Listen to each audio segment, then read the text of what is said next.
Vamos comentar um pouquinho a alta dos preços, em especial o café, e vamos aproveitar essa notícia ruim para examinar, jogar um pouco de luz em algumas relações econômicas e sociais. As relações coloniais que estão ligadas até hoje à produção do café, a enorme desigualdade que existe entre a brutal, a gente vai ver ao final, desnível que existe entre o preço que é pago ao trabalhador e ao pequeno produtor e o preço que é pago pelo consumidor por uma xícara de café. Nós vamos ver a financiarização desse mercado de café, nós vamos ver a ausência de políticas regulatórias no Brasil, e nós vamos ver o papel das mudanças climáticas, tudo isso para falar do preço do cafezinho que você está tomando agora. Glauco, aqui esse primeiro gráfico mostra o IPCA, que foi divulgado ontem pelo IBGE, foi uma alta expressiva, a maior alta em vários meses, 1,31% num único mês. A causa essencial, a causa principal, pelo menos, foi a alta dos preços da energia. A gente já discutiu aqui com a Clarice Ferraz como o setor elétrico foi privatizado e foi mercantilizado. Então, o Brasil é o país que tem mas dos grandes países, é o país que tem mais fontes limpas do mundo. Essas fontes limpas não exigem combustível, a natureza produz essa energia, é a água, é o vento, é o sol, e o Brasil é o segundo país que tem a energia mais cara do mundo. Isso é um tema que a gente vai voltar sempre. Mas também pesou muito para a alta do IPCA a alimentação, 0,7% num mês só, muito alto.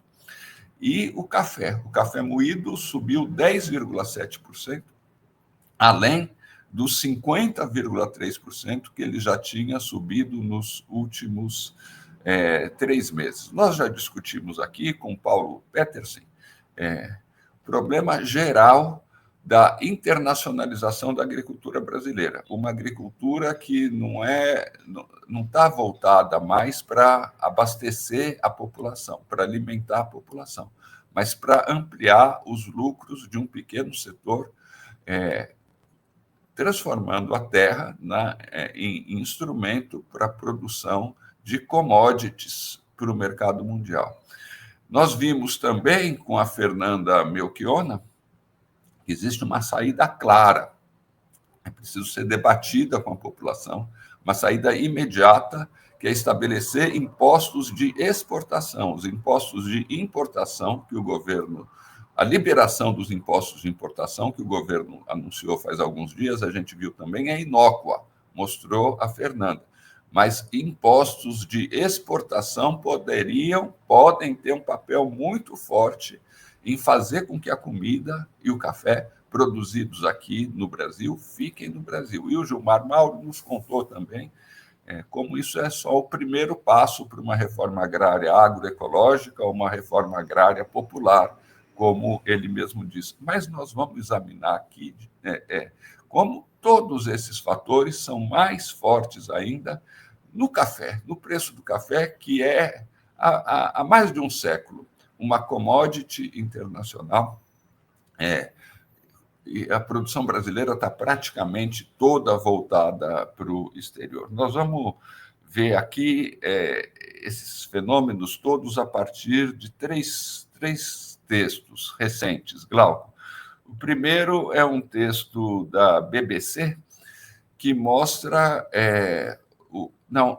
desculpa, eu coloquei na ordem errada. Bom, de qualquer forma, esse texto da BBC mostra a gráfico aqui, está aqui. Esse do gráfico de curva, isso. Aqui a gente vê que, já considerada a inflação, o café está no maior preço. Vejam essa última alta aqui, que é toda em 2024, é o preço internacional do café, para a gente ver que não é um fenômeno brasileiro. O preço internacional do café, já deflacionado, está no maior valor em 50 anos. Superou o pico registrado em 1970, década de 70, e é o maior valor em 50 anos. A matéria da BBC mostra que houve uma conjunção de fatores. Dois dos grandes produtores internacionais, o Brasil menos, mas o Vietnã, que é um grande produtor também internacional, mais sofreram com as mudanças climáticas. No Brasil, uma seca que se estendeu durante quase o ano todo, o ano passado todo, com 2 meses de pico de altas temperaturas, temperaturas às quais a planta não está acostumada, mas no Vietnã teve problemas ainda mais sérios, né? Nós temos, então, tem um fenômeno claro aí para a gente demonstrar que o problema não é brasileiro. Temos uma outra matéria do site Colabora que faz um pouco o retrato, outra aqui, esse do site Colabora, um pouco o retrato, esse aí mesmo, da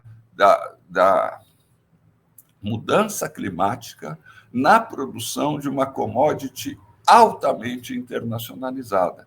É muito interessante a gente ver isso. O café é produzido em poucos países do mundo. O café é consumido internacionalmente. O aumento do consumo foi muito grande na última década, em especial devido ao aumento da capacidade de compra do consumidor chinês ao fim da pobreza extrema na China. O café é algo que não faz parte, evidentemente, das necessidades nutricionais das pessoas, é algo que as pessoas incorporam na sua dieta depois que elas têm um certo padrão de compra. A entrada dos consumidores chineses ampliou o consumo, e o café, Glauco, é produzido essencialmente por 4 ou 5 países no mundo. Brasil, Vietnã, Colômbia, Indonésia e Etiópia, e todos os outros com uma produção muito menor.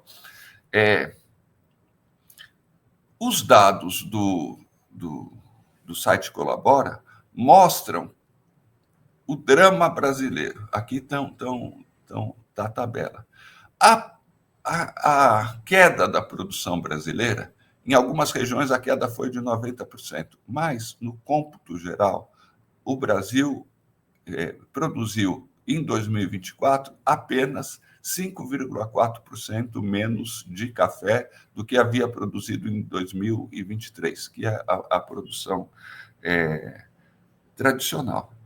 O problema é que das 54,2 milhões de sacas produzidas pelo Brasil, 50,5 milhões, mais de 90%, foram exportadas.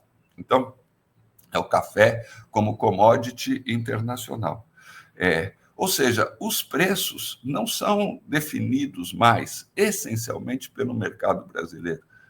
Os preços são todos subordinados a esse gráfico anterior que a gente viu, que é o do café atingindo o pico máximo em 50 anos. E isso ocorre, em grande medida, porque não existe um imposto de exportação, como quer a Fernanda Melchiona, e porque todos os estoques reguladores, ou seja, os estoques que o Estado mantém para desovar quando tem uma alta inesperada, foram destruídos. Temos o gráfico aqui que mostra a destruição dos estoques reguladores. Vejam só, até eles... Teremos muito aqui para falar, infelizmente não dá tempo. Os estoques reguladores foram muito maiores do que isso. A partir do neoliberalismo do governo Collor e Fernando Henrique, eles são devastados. O governo Lula recompõe em alguma medida. Os estoques são razoáveis entre 2009 e 2016, exatamente o ano do golpe. Vejam a tabela, é zero. Os estoques reguladores de café chegam a zero, ou seja, não tem imposto de exportação e não tem estoque regulador, o Brasil está totalmente submetido às cotações internacionais do café. Nessa mesma matéria do site Colabora, a Luísa Dulce, que é uma agrônoma e cientista social, atualmente vereadora pelo PT em Belo Horizonte, levanta um outro fator. Esses problemas climáticos que atingiram muito fortemente algumas regiões de Minas Gerais, estado onde ela vive e atua, estão produzindo um risco de concentração muito grande na produção do café. A produção de café é feita em larga medida hoje por pequenos proprietários. E esses pequenos proprietários não têm colchão de capital de giro para enfrentar problemas quando eles sofrem uma seca, como aconteceu no ano passado. Alguns pequenos produtores perderam 90%, embora no cômputo geral a queda tenha sido pequena.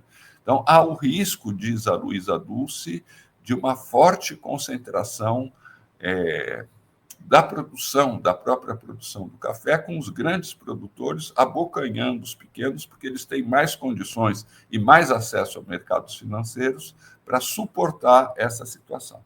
E, por fim, nós temos uma matéria muito interessante, que vale a pena ler para quem tiver tempo, do New York Times, mostrando, Glauco e pessoal, o abismo que existe na produção, na cadeia de produção do café. A matéria está mostrando que o café está no pico de 50 anos, mas que os produtores não têm o que comemorar, por 3 motivos. Primeiro, numa cadeia de produção que é altamente dependente de 4 grandes empresas negociadoras, os insumos oferecidos por essas empresas, insumos como fertilizantes, insumos como defensivos agrícolas, subiram muito também. O café hoje sofre 2 problemas ligados à financiarização. Um seria até positivo.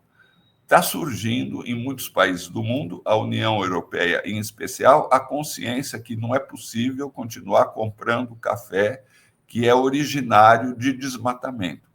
A União Europeia adiou por um ano, em meados do ano passado, uma norma que exigia a certificação de um conjunto de produtos agrícolas, alguns dos quais o Brasil é o principal exportador, a carne e o café. É uma medida extremamente positiva, saudável, vai ajudar a combater o desmatamento na Amazônia, mas o problema é que a certificação é caríssima. A certificação de que o café ou a carne vieram de cadeias de produção isentas de devastação florestal ou de trabalho escravo é feita por um pequeno grupo de organizações internacionais e é quase impossível arcar com os preços dessa certificação, é quase impossível para a maioria dos consumidores. E um terceiro aspecto que não dá para a gente explorar em todos os seus detalhes aqui é a financiarização do mercado de café. O fato de o café ser negociado principalmente hoje nessa cadeia produtiva que é internacional, não à vista, mas em mercados futuros que sofrem muito com as oscilações de preço causadas pelas mudanças climáticas. Então, a matéria mostra como, por exemplo, alguns produtores fizeram hedge, ou seja, para se proteger de quedas, eventuais quedas no preço do café, ou seja, do fato deles terem vendido o café por um preço e não serem capazes de sustentar esse preço no momento da entrega do produto, eles fazem apostas de sentido contrário. Tudo isso condicionado pelos mercados futuros. Essas apostas foram muito perdedoras, esses vendedores sofreram perdas muito fortes. O resultado de todo esse processo, ou seja, financiarização, internacionalização, ausência de regulações e mudanças climáticas, está expresso numa frase nessa matéria do New York Times, que mostra um pouco a miséria do sistema agrícola atual, financiarizado e dominado por grandes propriedades. Eu vou ler aqui. 60% do café do mundo é produzido por aproximadamente 12 milhões e meio de pessoas que trabalham em propriedades não maiores do que 25 hectares no mundo. No Brasil, talvez seja diferente. 44% dessas pessoas, ou pequenos produtores, ou trabalhadores envolvidos na produção desse café, 44% vivem abaixo das condições do nível de pobreza estabelecido pelo Banco Mundial. E, mais chocante, a maior parte dos trabalhadores de café ganha menos do que $2 por dia, que é metade do preço pago em cafeterias elegantes em qualquer grande cidade do mundo. Veja só o abismo e a necessidade da gente compreender o tanto de que está por trás desse índice de 10% de aumento do preço do café, Glauco. Se fosse só o índice, era suportável. Mas essas condições de extrema desigualdade, de financiarização, de internacionalização e de ausência do Estado é que tornam o café muito mais amargo.